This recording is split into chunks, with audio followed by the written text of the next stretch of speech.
వేదాలను ఉపనిషత్తులను చెప్పగలిగేవారు. మామూలుగా అయితే ఒక వేదం ఒక మనిషి నేర్చుకోవడానికి 48 సంవత్సరాలు పడుతుంది. ఆ రకంగా చూసుకుంటే వేదాలు, ఉపవేదాలు, అష్టాదశ పురాణాలు ఇలాంటివి ఇంకా ఎన్నో, బ్రహ్మసూత్రాలు, వాటికి భాష్యాలు, ఇవన్నీ కూడాను 5 సంవత్సరాల లోపే ఆ ఆదిశంకరాచార్యుల వారు అనలోకంగా చెప్పేవారు. వారి జీవిత చరిత్రను ప్రదర్శించడం ఋషులు నాన్ని తీర్చుకోవడంగా నేను భావిస్తున్నాను. శంకరాచార్యుల వారి గురించి, జీవిత చరిత్ర గురించి మీ అందరికీ తెలిసే ఉంటుంది.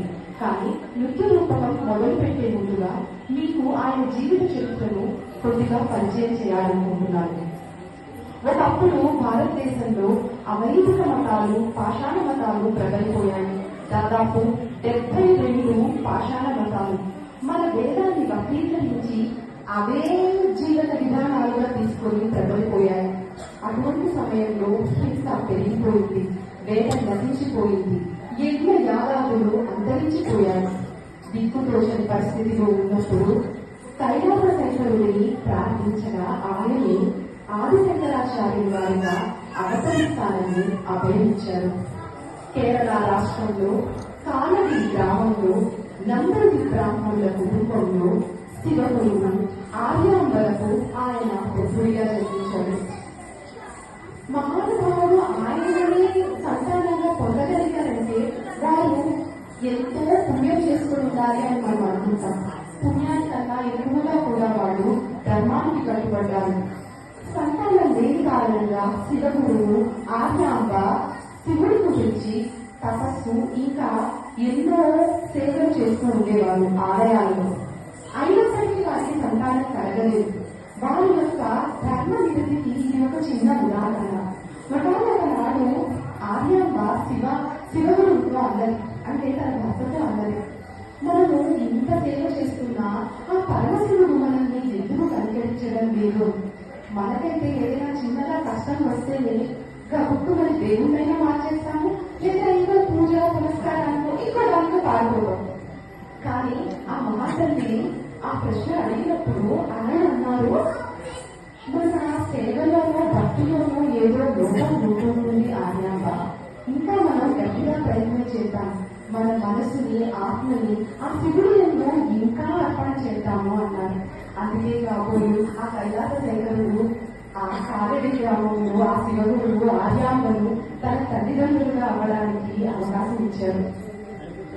అలా ఆయనకి శివగురువుకి ఆర్యాంబకి ఆదిశంకరాచార్యుల వారు పుట్టిన తర్వాత ఆయనకి 3 సంవత్సరాల వయసులోనే శివగురువు చనిపోయారు. ఉపనయనం చేయడానికి వయసు సరిపోదు, 4 సంవత్సరాల్లో చేయకూడదు.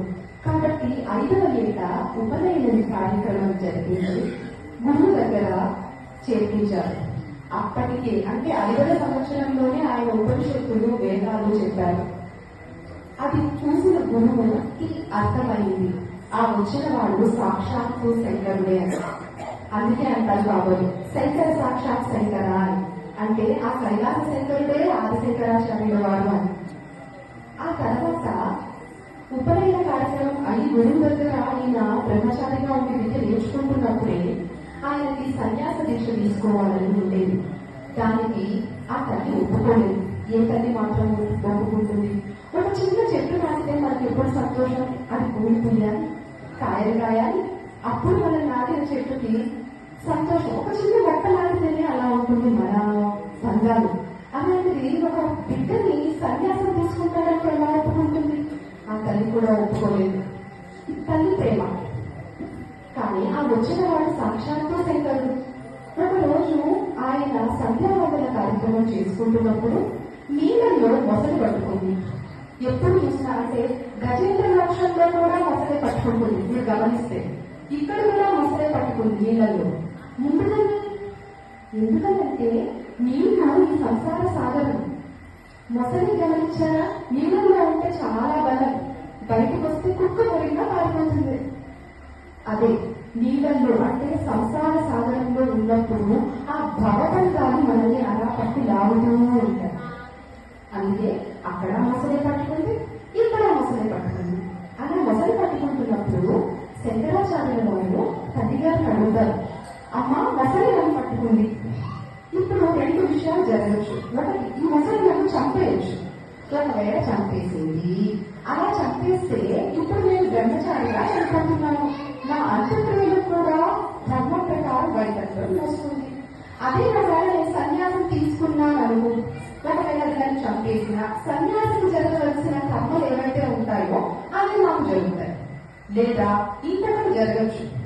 కర్మ సిద్ధాంతం ప్రకారం ఏదైనా సరే మన పాప పుణ్యాలను అనుసరించి వస్తుంది. ఒకవేళ ఈ జన్మలో లేదా నేను పూర్వజన్మలో చేసిన పాప ఫలితాలకో మొసలి నన్ను పట్టుకుంటే, నేను గనక సన్యాసం స్వీకరిస్తే ఈ జన్మ నాకు కళ జన్మ అయిపోయినట్టే. సన్యాసం అయిపోతే వేరొక జన్మగా కర్మ పడ వదిలేస్తుంది. ఆ మొసలి నన్ను వదిలేయచ్చు. చనిపోయినా లాభమే. ఒకవేళ నేను బతికున్నా సన్యాసిగా నీ ముందు నేను ఉంటానుగా, నీ కళ్ళ ముందు నేను ఉంటాను. కనీసం ఇప్పుడైనా ఒప్పుకోక సన్యాసం తీసుకోవడానికి అని. అలా తీసుకునే సన్యాసాన్ని ఆపద్ధర్మ సన్యాసం అంటారు. అలా ఆ తల్లి ఒప్పుకుంటే సన్యాసం తీసుకున్నారు. ఇక్కడ మనం ఒక విషయం గమనించాలి. అంత ఆదిశంకరాచార్యుని వారు కూడా తల్లి ఆదేశం లేకుండా సన్యాసం చెందలేదు. తల్లి ఒప్పుకున్న తర్వాతే, అది ఆయన సృష్టించిన లీల కావచ్చు, మరేదైనా కావచ్చు, తల్లి ఒప్పుకోవడం అనేది అంత ముఖ్యమైన విషయం. సాక్షాత్తు శంకరుల స్వామి వారే మనకు నేర్పారని. తల్లి తండ్రి యొక్క ఆదేశం లేకుండా నువ్వు ధర్మమే కావచ్చు చేయడానికి వీల్లేదు. ఆ విషయం మనకు